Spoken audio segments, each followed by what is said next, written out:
주님이 말씀하신다. 내 양들은 내 목소리를 알아듣는다. 나는 그들을 알고 그들은 나를 따른다.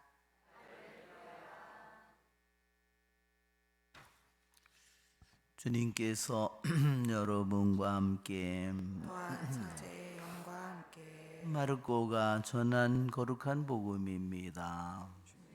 영광 받으소서.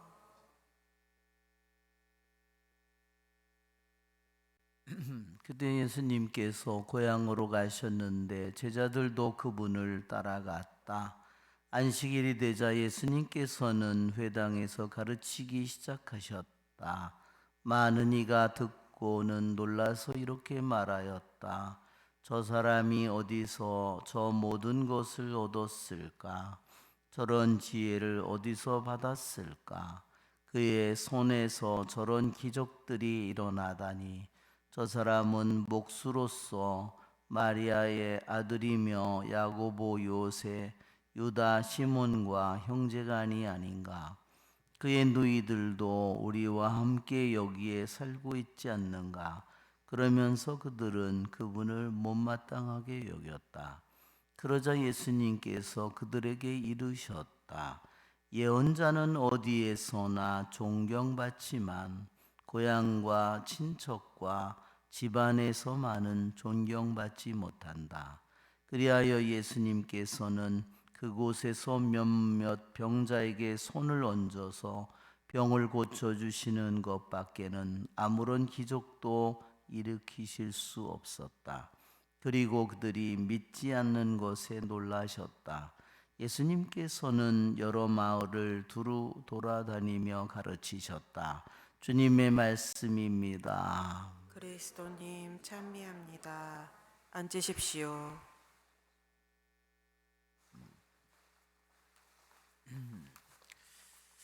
참 예수님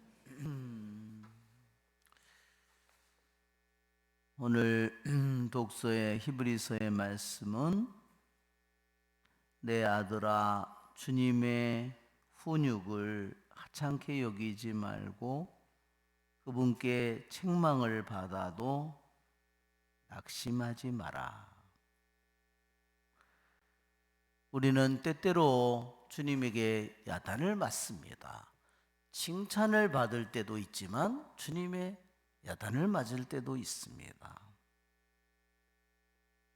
어떤 사람은 그러한 것을 못 견디는 사람도 있습니다.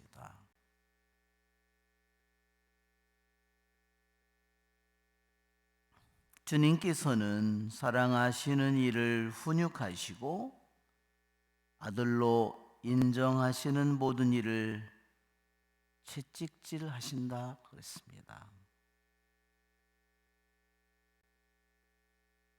우리는 주님의 자녀인데 우리는 어떤 자녀일까요?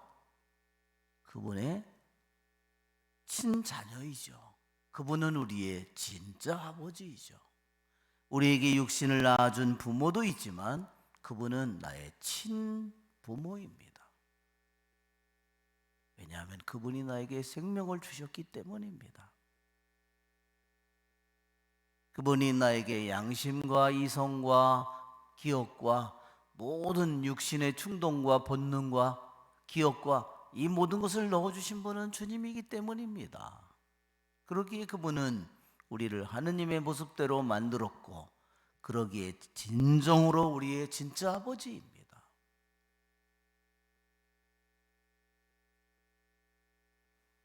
오늘날 점점 교육이 아이들을 야단을 치거나 종아리를 매를 치거나 이런 거를 하지 않습니다.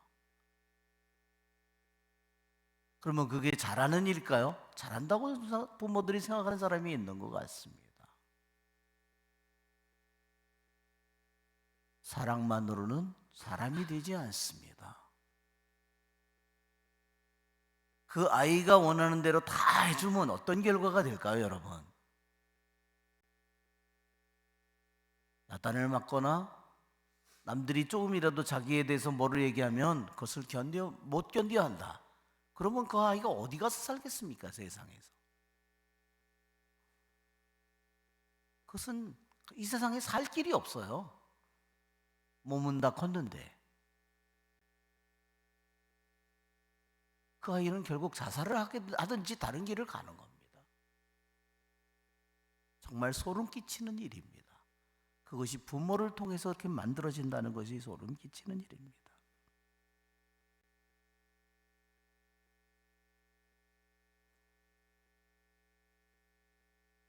11절에 모든 훈육이 당장은 기쁨이 아니라 슬픔으로 여겨집니다.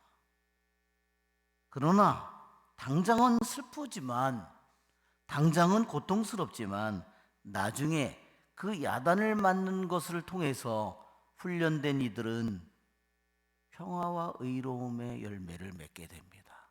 그는 자기를 억제하는 법을 배우고 자기의 뜻을 내려놓는 법을 배우고 그것을 통해서 그는 사람이 되어가는 겁니다.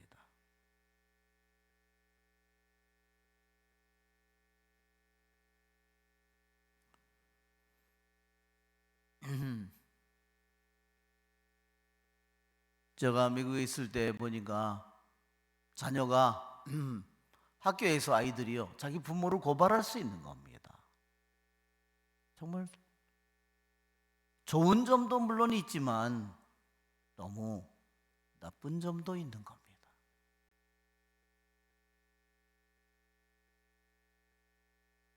저는 제가 부모님한테 어릴 때 초등학교 다니고 그럴 때 제가 부모님에게 종아리를 맞았습니다. 만약에 그런 것이 없었으면 제가 어떻게 컸을까? 너무나 걱정스러운 것입니다.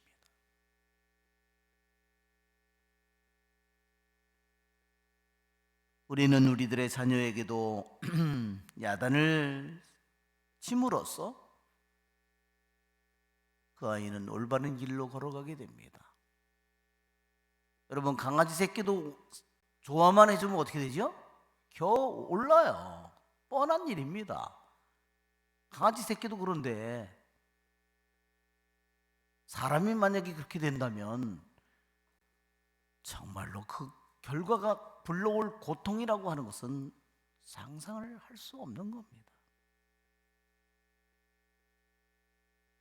주님은 사랑하는 이를 훈육하시고 아들로 인정하는, 자녀로 인정하는 모든 일을 채찍질하신다고 했습니다.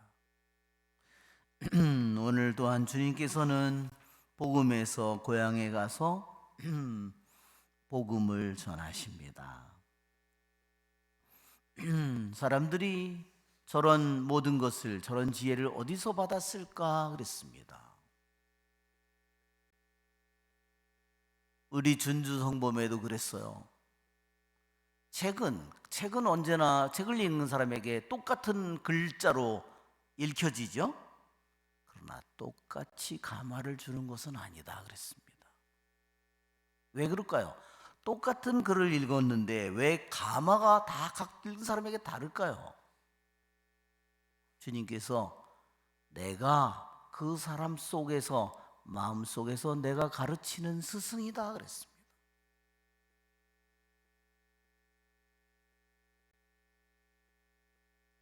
준주성범에 어떤 사람이 학교에서 책을 통해서 10년을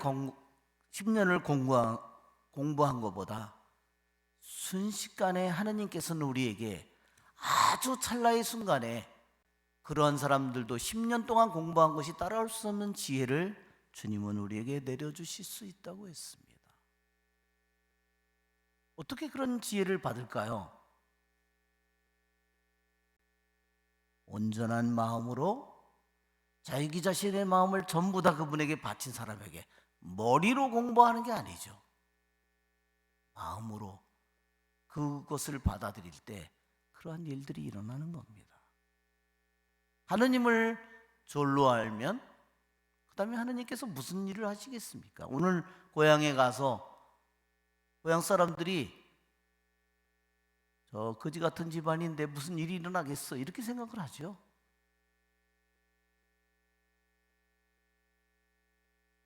하느님의 지혜는 천박한 세상의 지혜를 가진 사람에게 자신의 모습을 드러내지 않습니다. 하늘의 지혜는 세상의 지혜와 비교할 수 없습니다. 하느님의 지혜는 세상 사람들이 보기에는 너무나 하찮고 천하고 보잘것없고 무식하게 보일지 모르지만, 그러나 하느님의 지혜는 세상의 모든 지혜 위에 계십니다. 우리의 좋으신 주님을 찬미합시다.